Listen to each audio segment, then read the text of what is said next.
Assalamualaikum warahmatullahi wabarakatuh. Nama saya Muhammad Saman Yusuf Buhari. Saya dari Universitas Saloleo, jurusan Geografi, Fakultas Ilmu dan Teknologi Kebumian. Saya akan menjelaskan tentang endogen, gempa bumi. Pertama-tama kita harus mengetahui pengertiannya. Tenaga endogen bisa diartikan sebagai tenaga yang berasal dari dalam bumi. Tenaga tersebut menghasilkan perubahan pada permukaan atau kulit bumi, sehingga membuatnya tidak rata. Gempa bumi. Seisme atau gempa bumi adalah guncangan atau getaran yang terjadi di permukaan bumi akibat proses endogenik yang dihasilkan saat lapisan lempeng bumi bergerak. Faktor yang mempengaruhi besar kecilnya dampak gempa bumi ada 6, yaitu yang pertama, skala atau magnitude gempa. Yang kedua, intensitas gempa. Yang ketiga, jarak sumber gempa. Yang keempat, kedalaman sumber gempa. Yang kelima, kualitas tanah dan bangunan. Yang keenam, lokasi gempa. Skala atau magnitude gempa yaitu kekuatan gempa yang terjadi yang bukan berdasarkan lokasi observasi pada suatu daerah. Magnitude gempa biasa dihitung tiap gempa terjadi dan dicatat oleh seismograf yang dinyatakan dalam satuan skala magnitudo.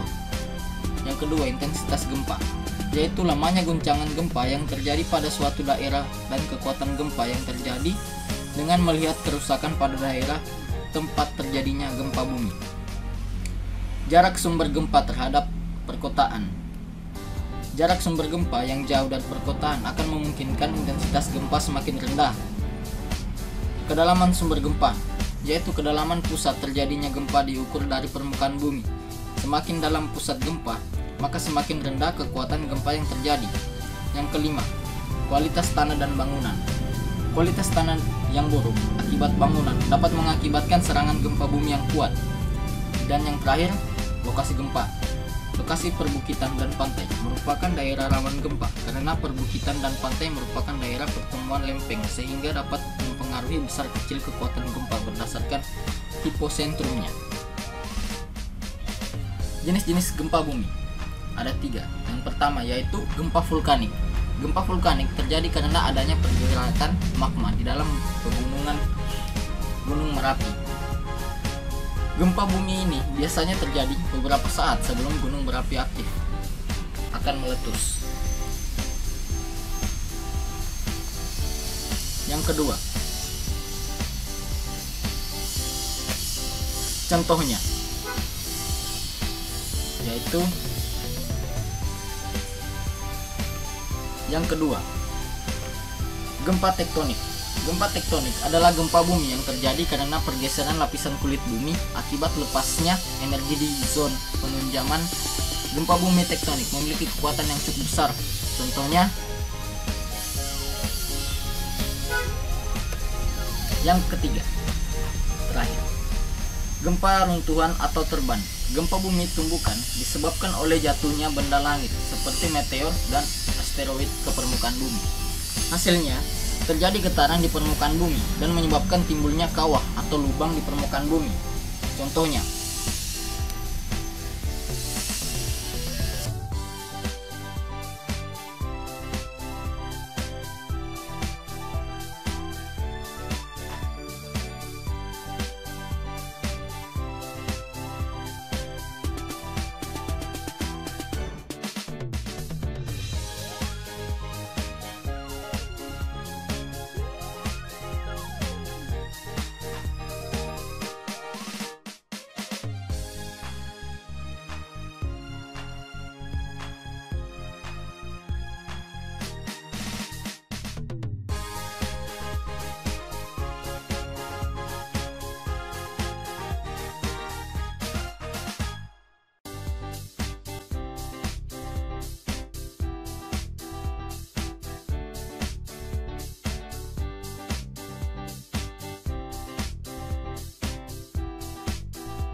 Materi yang kedua yaitu eksogen, tentang pelapukan.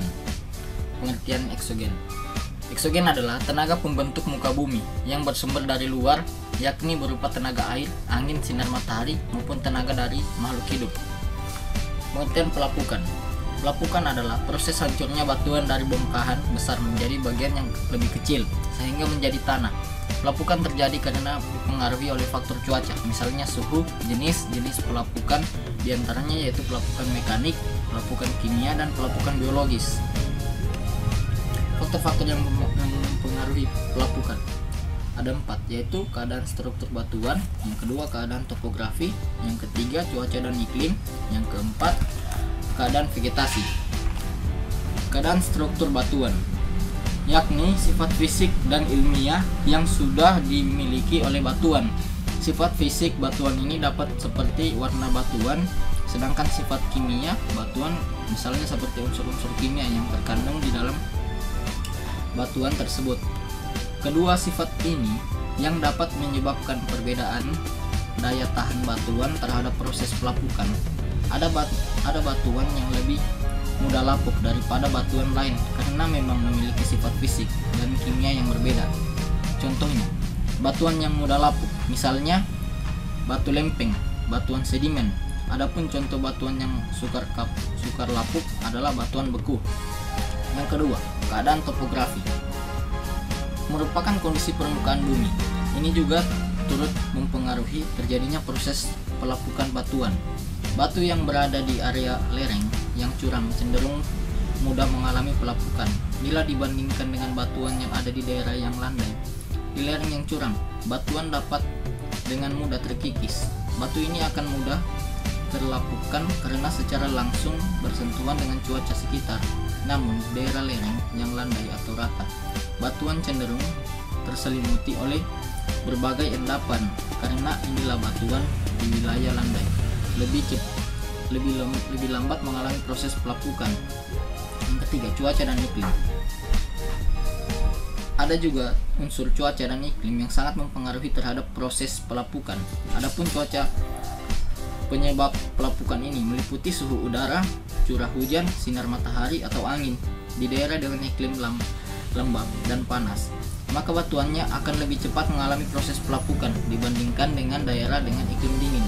Selain itu, jika cuaca sering berganti, seperti terjadinya pergantian temperatur antara siang yang panas dan malam yang dingin begitu terasa, maka hal ini dapat semakin mempercepat proses pelapukan. Keadaan vegetasi. Vegetasi atau tumbuh-tumbuhan dapat menjadi faktor penyebab proses pelapukan karena tumbuhan memiliki akar-akar yang dapat menembus celah-celah batuan. Jika akar tersebut semakin membesar, maka kekuatannya pun juga akan semakin besar sehingga mampu menerobos bebatuan dan membuat batu menjadi lapuk. Jenis-jenis pelapukan ada 3, yaitu yang pertama, pelapukan mekanisme. Pelapukan mekanisme atau pelapukan fisis atau pelapukan fisika adalah proses penghancuran batuan secara fisis tanpa mengalami perubahan komposisi batuan. Pelapukan jenis mekanis ini bisa disebabkan oleh pemuaian, pembekukan air dalam pori-pori batuan, perubahan suhu secara tiba-tiba, dan perbedaan siang dan malam. Contohnya, misalnya pada siang hari, sebuah batu akan mengalami pemuaian karena panas matahari, dan malam harinya akan mengerut karena udara yang dingin. Melapuknya batuan gurun akibat perubahan cuaca harian secara ekstrem. Ketiga, kristalisasi air garam pada batuan dan ekosistem pantai. Yang keempat, longsor batuan di daerah topografi curam. Yang kedua, pelapukan kimiawi. Pelapukan kimiawi atau pelapukan kimia adalah pelapukan batuan yang menyebabkan komposisi batuan dan struktur batuan berubah, yang menjadi penyebab pelapukan kimia, yaitu karena adanya reaksi kimia antara mineral batuan dengan air atau udara atau kelembapan udara. Contohnya, yang pertama, proses pelarutan batuan kapur gamping akibat bereaksi dengan air. Yang kedua, hidrolisis air hujan menyebabkan naiknya tingkat keasaman di sekitar. batuan. Ion H+ memungkinkan terjadinya korosi batuan. Yang ketiga, oksidasi batuan. Yang kaya mineral besi memungkinkan ikatan mineral dan di permukaan batuan menjadi lemah dan terurai. Yang ketiga, pelapukan biologi. Pelapukan biologi atau pelapukan organik adalah pelapukan batuan yang disebabkan oleh kegiatan-kegiatan dari makhluk hidup seperti manusia, tumbuhan, hewan, jamur, dan bakteri. Contohnya antara lain yaitu lumut yang tumbuh di permukaan batuan. Memungkinkan batuan mengalami degradasi, lembabnya permukaan batuan akibat proses penyerapan akar dan tingginya pH di sekitar permukaan batuan tersebut. Akibat ekskresi sisa metabolisme lumut membuat permukaan batuan mengalami korosi. Penetrasi akar tumbuhan ke dalam sela-sela batuan menekan batuan sehingga batuan mengalami perpecahan.